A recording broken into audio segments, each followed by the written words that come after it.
नमस्कार अभ्यासक मित्र-मैत्रिणींनो. द हिंदूने नुकतीच सायबर अटॅक आणि सायबर फ्रॉडशी related news and report publish केलेले आहेत.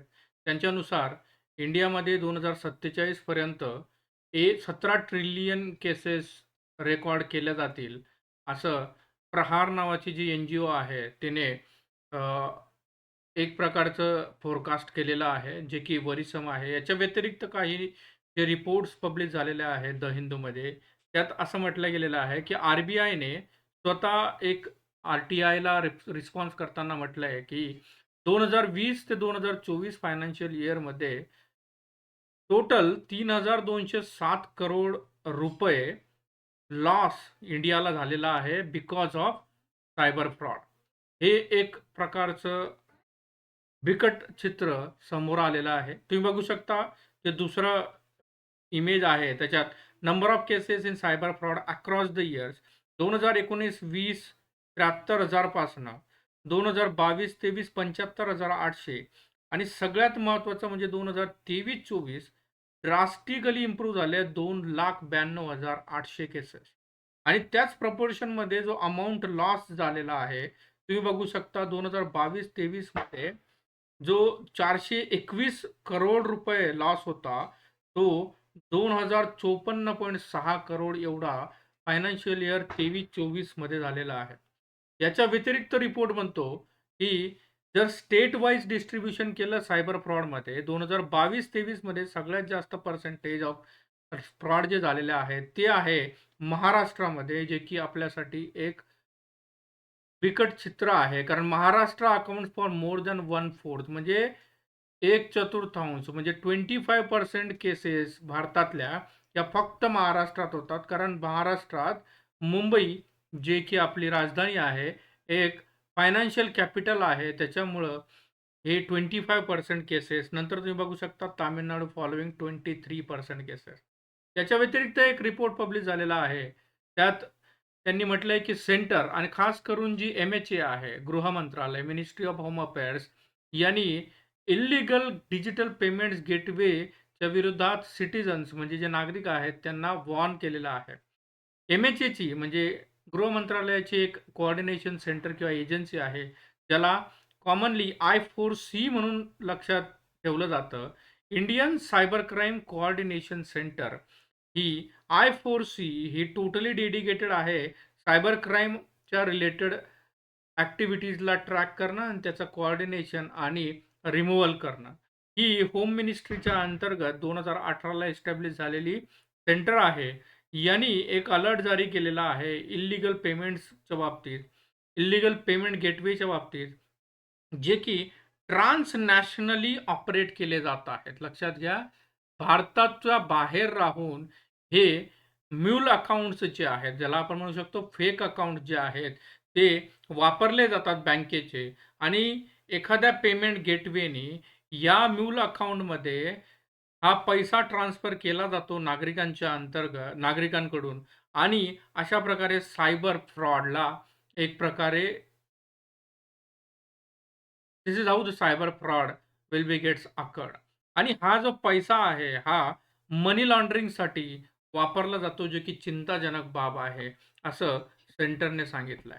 पुढे जाऊन रिपोर्ट म्हणतो, की काही इल्लीगल पेमेंट गेटवे जे आहेत, ते म्यूल अकाउंट जसं मी सांगितलं, एक फ्रॉड अकाउंट यूज करतात बँकेचे आणि अशा बँकेच्या अकाउंटमध्ये इल्लीगल डिपॉझिट्स केले जातात through illegal platforms like investment scam sites किंवा ऑफशोर बेटिंग्स किंवा गॅम्बलिंग साईट असतील किंवा फेक स्टॉक ट्रेडिंग प्लॅटफॉर्म्स यांचा वापर करून इल्लीगल प्लॅटफॉर्म किंवा इल्लीगल जे पेमेंट गेटवेज आहेत, त्याच्या थ्रू म्यूल अकाउंटमध्ये पैसे डिपॉझिट केले जातात नागरिकांकडून आणि हे म्यूल अकाउंट ॲक्चुअली ऑपरेट केलं जातं ट्रान्सनॅशनली म्हणजेच भारताच्या बाहेरून.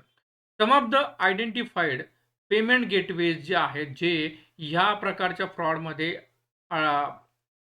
इन्व्हॉल्व्ड आहेत, त्याचे नावं बघा पीस पे, आर-टी-एक्स पे, पोको पे आणि R-P-P pay. These payment gateways are learned to be providing money laundering as a service and are operated by the foreign national.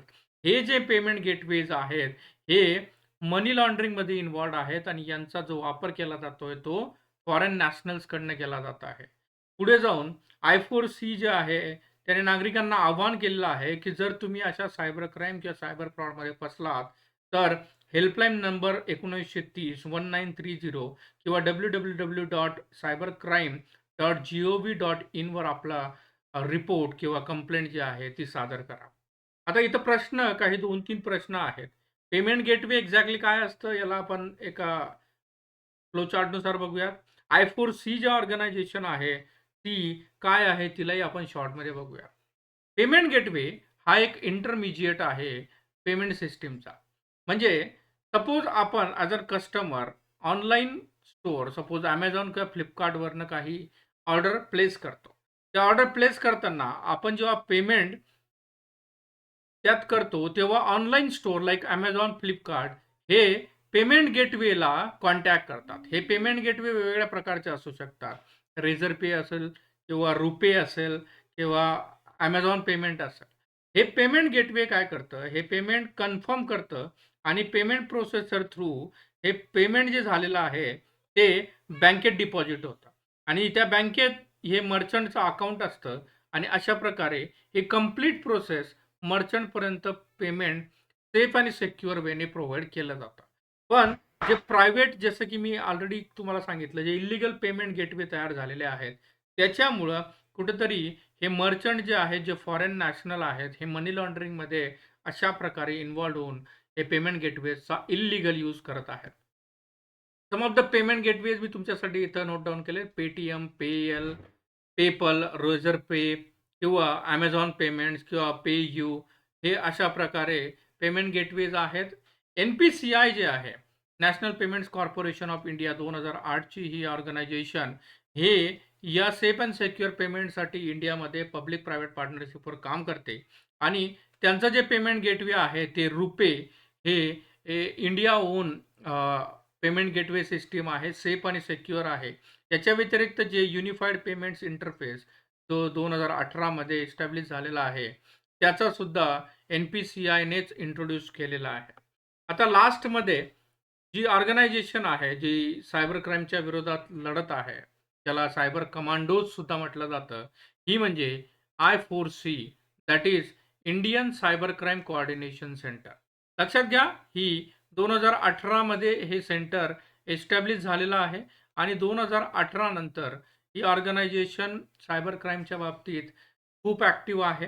कारण लक्षात घ्या, ज्या पद्धतीने आपले प्राईम मिनिस्टर जे मोदी आहेत, त्यांनी डिजिटल पेमेंटसाठी भरपूर प्रमाणात प्रयत्न केलेले आहेत वाढण्यासाठी.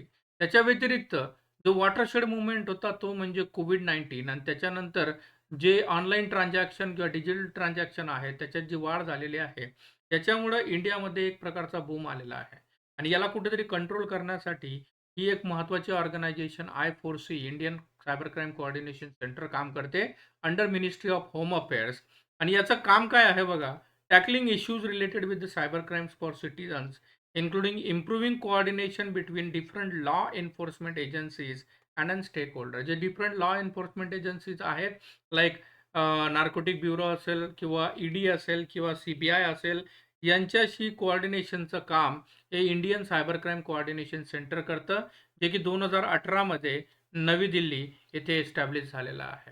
तर अशा प्रकारे हे सायबर क्राईम इंडियामध्ये इव्हॉल्व होतंय. त्याच्याशी रिलेटेड ही द हिंदूची एक इम्पॉर्टंट न्यूज होती. आजच्या इश्यूमध्ये आपण ती कव्हर केली. व्हिडिओ तुम्हाला कसा वाटला नक्की कळवा. तुमच्या प्रतिक्रिया असतील त्याही कळवा. काही तुमच्या सुझाव असतील तर त्याही कळवा.